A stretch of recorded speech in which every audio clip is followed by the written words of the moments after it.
Welcome back. While the government is still advising Canadians to avoid all non essential travel outside the country, our next guest says that there's a silver lining, that now is the perfect time to start exploring your own province or territory. So, here with Canadian Getaway Options is National Geographic contributing editor and Globe and Mail travel writer, Heather Greenwood-Davis. Nice to see you. Hey, great to see you guys. Heather, I feel like a lot of us had to change our big summer plans on account of COVID-19, but travel, of course, as you know, is such an important part of our lives, especially when it comes to our mental health. So, thinking about fall, what should we consider?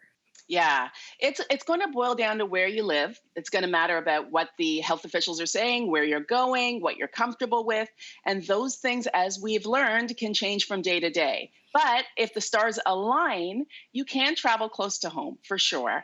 And no matter where you go, it's going to be important that you travel responsibly, that you've got your masks on, that you've got your hand sanitizer up, that you're respecting distances. The other thing to remember is that there are a lot of small operations that really depend on our tourism dollars. And being able to be out there supporting those places through responsible travel is really important too. And then finally, a lot of us just need a change of space, right? Numerous studies have shown that the pandemic has also put our collective mental health at risk. And a few safe days away might be exactly the quick refresh button you need. I love what you're saying. So, let's start in Quebec, where you have a really cool suggestion for people who are living there. Yeah, so you can't really get much more socially distanced than climbing up into the trees, right? Au Diable there has, among other options, a selection of tree houses that you can stay in. So the property is located in the Eastern Townships region of Quebec. And I know we've talked about that before. Absolutely stunning part of the province. It's about an hour from Montreal. And along with the tree houses, they actually also have these super cute pods. Think of them as like little hobbit houses.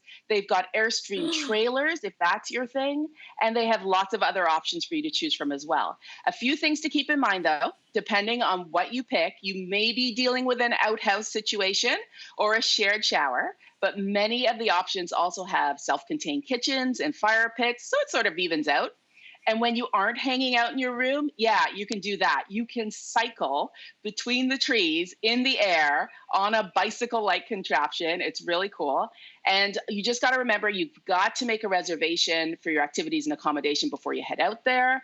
And a note that tree houses, they can house probably between 2 and 8 people. So depending on the size of your bubble, you could bring everyone with you.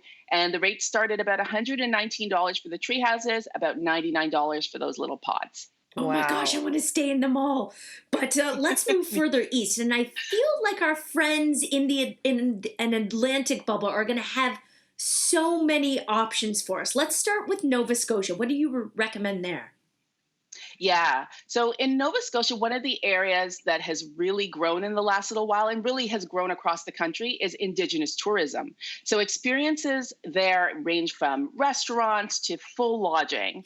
And in Nova Scotia in particular, Kissick Ridge is this stunning mountaintop home with an ocean view. You can settle in for like farm to table dinners at the property. You're overlooking the Bay of Fundy, and it's owned by chefs. Ray Bear and Saran Pav bought it with the goal of giving guests that closer to the land experience. And what's great is this property actually only has 2 suites. So one can handle just a couple, 2 guests. The other can handle up to 8. And so there is also the possibility of bringing a handful of family and renting out the whole thing. Oh my gosh, that looks so amazing. Now, let's stick with the Maritimes for a second and move to Newfoundland, where you are suggesting a very unique stay. Tell us about it. Yeah. So this is social distancing at its height, literally. This is the Cape Anguille Lighthouse Inn. It's a restored lightkeeper's home in Western Newfoundland, and it's actually a registered heritage structure that sits on the edge of the Atlantic Ocean. Not bad, right? Now, there are no TVs, there are no telephones. So this is meant to be like a complete escape from everything. But it's got a 4-star rating, so you're still going to be really comfortable. Bird watchers, whale spotters, they're going to love it. Also, a great pick if you're a kayaker or a hiker. And a cool thing that they offer is that they do this Torngats tour that will also take you to the land of polar bears, fjords, and of course, the Labrador home of the Inuit. It's about 45 minutes from Port aux Basques, and rooms start at around $130 per night. And it's gorgeous. So I think for a lot of people, the idea of a vacation, you just want to make sure that you're not interacting with too many other people. So for people living out in the prairies, do you have any suggestions for them? Yeah. So a little more isolation always sounds absolutely fine to the introvert in me. The Barrier Bay Resort in Manitoba is going to deliver. The property is in Whiteshell Provincial Park. It's adults only. Most of the cottages are meant for two, and it's a really simple stay, but you're going to find that all the best things are right outside your door and they're included in your cost. So kayaking, canoeing, stand-up paddle boards, swimming. There's a heated outdoor pool if you're not a lake swimmer. And they've got private fireplaces. They've got jacuzzi tubs. I think you get the drift. This is not a bad stay. Not bad at all. Now, you say Yukon has a cure for all of our pandemic fatigue woes and the scenery to match. Tell us more. Yeah, so Yukon, of course, is home to nature's most coveted light show. The aurora borealis are visible from mid-August until mid-April. Ideal viewing conditions are going to consist of dark, clear nights, preferably no moon, and there's a magic window between, say, 10 p.m. and 3 a.m., right? Unfortunately, the temperatures at that time are probably less than warm. So taking them in can require a lot of layers, unless you do it from a hot tub. So you can book a stay at Mount Logan Lodge, which is about 2 hours from Whitehorse. And then you can do exactly that. The hot tubs are open 24 hours a day. So you can hop in, watch the show whenever it happens. And if you're up for that real Canadian experience, you can always take a dip in the little creek beside the hot tub, or you can roll in the snow in the winter if you want. You do as you like. I'll wait it out in the hot tub. That looks gorgeous. So good. This past summer, I heard a lot of people going out, like really, really roughing it in the woods, and I admired their efforts, but I have no interest in doing that. So let's talk about those people who still want to feel a bit pampered while being safe during the pandemic.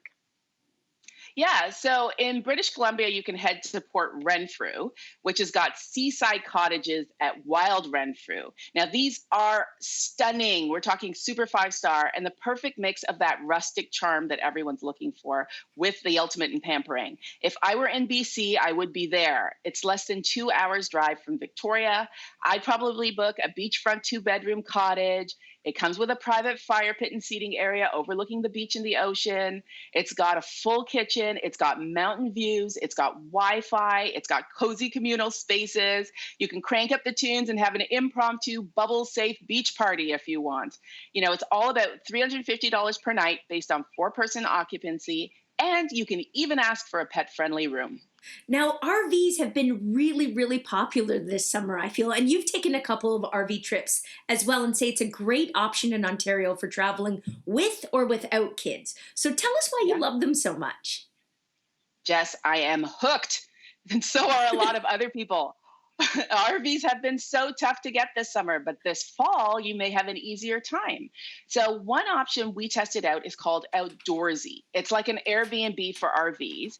We borrowed from Janet in Mississauga and spent 3 incredible days exploring Manitoulin Island and its surroundings. We stayed at the Stanley Park campground. We had direct access to the beach. It was incredible. And then last week, my husband and I ditched the kids and headed east to Prince Edward County, where we drove to an RV that was already parked in place. So that's a great option for those people who are nervous about driving one.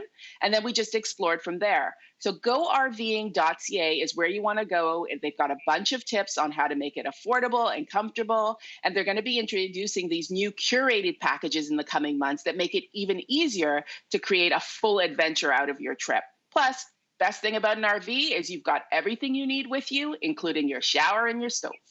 Heather, you're the best. Thank you so much for these great getaway ideas. Thanks for having me.